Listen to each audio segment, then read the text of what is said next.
Hello everyone, welcome to my YouTube channel. Today we are going to be talking about reframes and how you can use reframes and why we use reframes.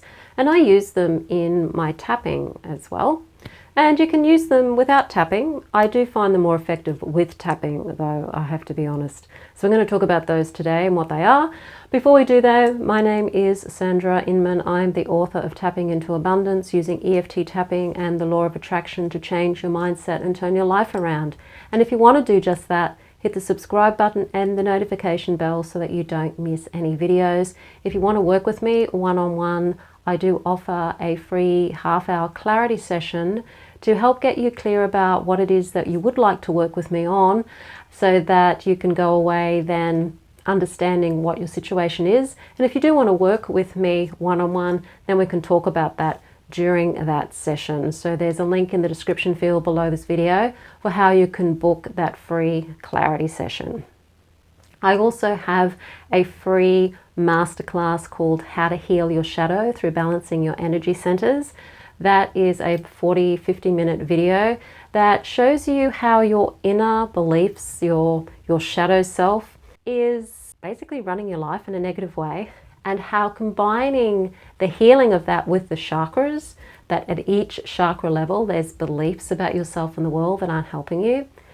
By combining that understanding of the shadow and the chakras, you can start to make changes in your life for the better. So that's a free video. It's called How to Heal Your Shadow Through Balancing Your Energy Centers, and there's a link in the description field below this video so that you can go and watch that one.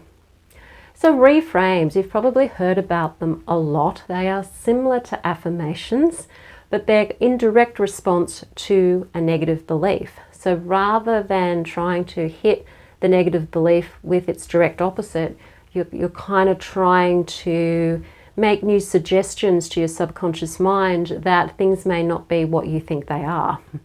So one of the benefits of a reframe is that it can give you a shift in perspective. It can give you another way of looking at something. And I find that if you do a reframe when you're tapping, it really does shift things on that subconscious level. A reframe on its own without tapping, I don't find as powerful. I find that the tapping makes it extra powerful because you're calming the nervous system down and putting yourself in that nice alpha wave state by tapping. And that's how you communicate with your subconscious mind, not by trying to argue with it or converse with it when you're in a beta wave state, which is what we are when we're in a waking state most of the time, unless we're in a driving trance or in some alpha state like watching television or something. Another thing that reframes do is they can help you have more cognitive flexibility. So this means you're more adaptable in the way that you think. The reframes can help you also understand more about how you think and what you're thinking too. That gives you a bit more of a know thyself aspect, like you get to know yourself more and you get to be more flexible and more adaptable in the way that you see things and the way that you perceive things. When you start changing your thoughts, you start to perceive things differently. Things don't look the same way. They're not experienced the same way. Another thing that reframes can give you is a sense of empowerment, because it does allow you to take back control from your subconscious mind and the programs that are running in your subconscious mind.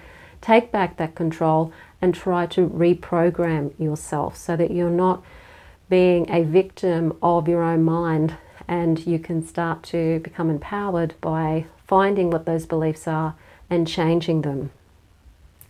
Now, when you change your beliefs and you change your thoughts, you're going to change your emotions as a response to that. So reframing in the fact that it's getting you to think differently is actually going to cause you to feel different as well. So you find that your emotions are going to become way more regulated when you are doing reframes and focusing on finding reframes for a negative belief.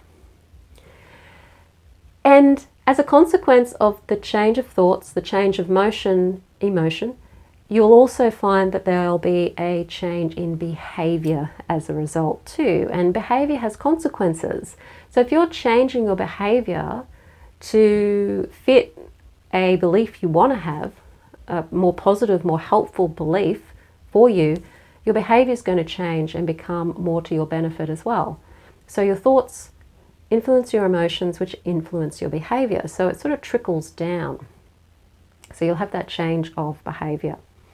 Now, when it comes to your reframes, particularly if you're doing them in tapping, I find that you don't want to necessarily go for the direct opposite of what it is that you're struggling with. So for example, if you have a belief that I'm not enough or I'm not good enough, the way that you can sort of reframe that is to start with, well, my worth isn't determined by external circumstances or comparisons. And then just say that again. You know, my worth isn't determined by external achievements or comparisons. Depending on where you're feeling you're not enough, it might be to do with academic study, it might be to do with it being at work, it might be to do with whether you're good enough for a love relationship, that kind of thing. You want to look at your worth as going beyond external things confirming your worth. You don't want external things confirming your worth anymore. You need to be learning to confirm your worth yourself. And the external circumstances are secondary to that. So a reframe for I'm not enough could be that my worth isn't determined by external achievements or comparisons. And if that still doesn't feel real, if that part of your brain is going, yeah, right, that's, yada, yada, yada, then put a what if in front of it. Put a what if my worth isn't determined by external achievements or comparisons. You may find that if you have that belief that you're not enough, you may be a person that likes to achieve a lot. You could be a very high achiever.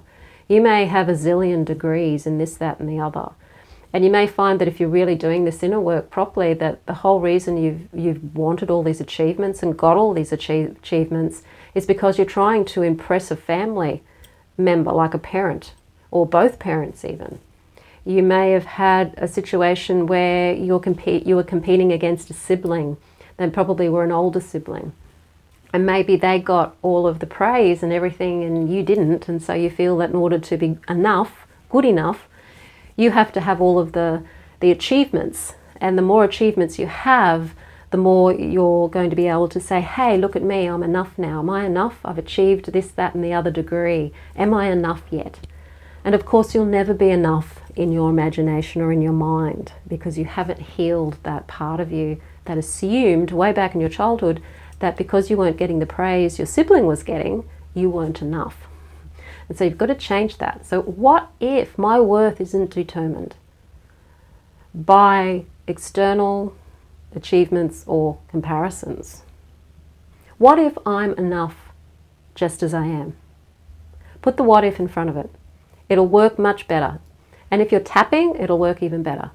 Even if you're just tapping on the karate chop point.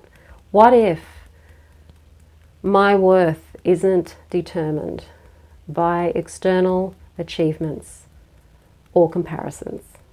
And say it over and over and over again. It will start to sink into the subconscious mind. Subconscious mind will go, oh, okay, is that a possibility? Maybe it is. Another popular belief, negative one, is that I'm not lovable. And this one features a lot in not just relationships, it can feature in your career as well. It can feature if you're trying to start a business and you don't feel lovable enough for people to want to buy your products, that kind of thing.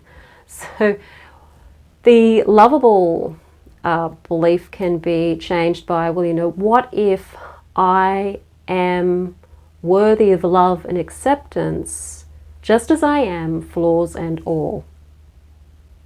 Because you're not trying to be perfect. What if I am worthy of love and acceptance just as I am, flaws and all? Put the what if in front of it. Tap it.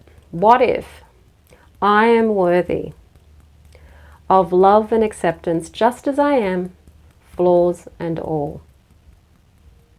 And tap on that and see how that changes things.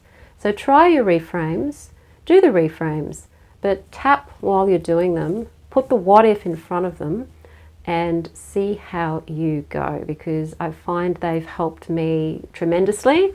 And when I work with people one-on-one, I do a lot of that too, because it does communicate to your subconscious mind something different to what it's been believing and assuming for such a long time. So if you want to work one-on-one with me, remember you can book that free 30-minute clarity session so that we can have a chat, see what is going on for you and how I can help you, and then we can go from there.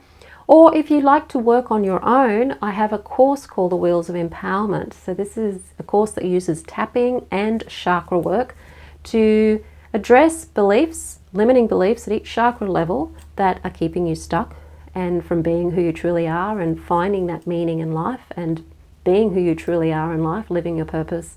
And that's a DIY course, so you can do it in your own time. You still have me to help you if you get stuck or if you have any questions as well. It's called the Wheels of Empowerment. There's a link in the description field below this video. If you like the video, hit the like button, share it with your friends. Don't forget to subscribe. I am Sandra, and I will see you on the next video.